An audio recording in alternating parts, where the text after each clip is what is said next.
If you often feel like you have no strengths and can't do anything right, if you constantly feel undeserving of good things and believe you have no value, if you're afraid to pursue opportunities and think in competitive environments that good things never happen to me, if you struggle to feel loved in intimate relationships or believe you don't deserve love, in psychology, these people are described as having low self-worth.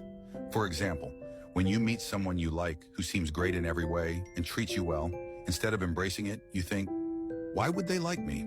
They must not know the real me yet. Once they truly know me, they definitely won't like me anymore.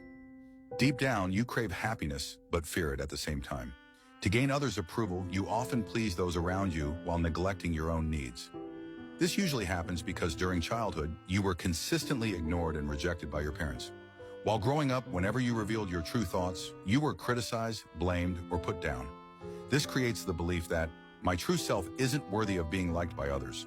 So to get your parents' attention and better fit in with groups, you learned to read the room, meet others' expectations, and developed a people-pleasing personality. Low self-worth typically stems from two main causes. First, receiving little attention or appreciation during childhood, along with frequent criticism. When parents have unreasonably high expectations for their children and constantly compare them to other kids, it makes children feel not good enough.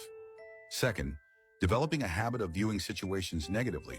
For instance, when someone seems distracted while talking to you, some people might ignore this or assume the person has something on their mind. Others immediately think, they must not like me.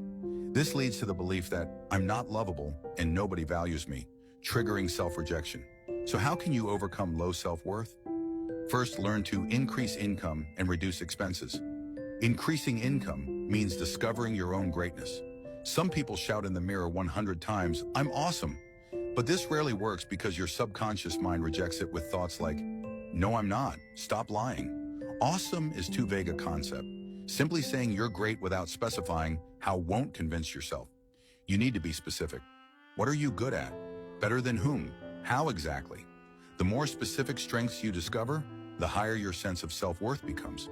When you recognize something good about yourself, another voice might say, but I'm terrible at something else. This is when you need to reduce expenses, stop attacking yourself.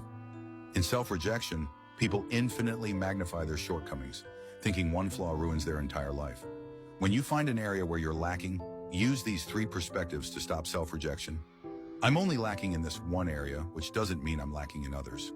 I'm only lacking up to this point, which doesn't mean I will be lacking forever. I'm only lacking compared to certain people. Compared to others, I'm actually doing well. This process isn't about self-delusion, but about understanding yourself more clearly. Second, learn to borrow strength from others. Surround yourself with friends who are good at praising and encouraging others. When you have many such friends, they will unconsciously elevate your sense of self-worth. Overcoming low self-worth is also a process of making peace with yourself.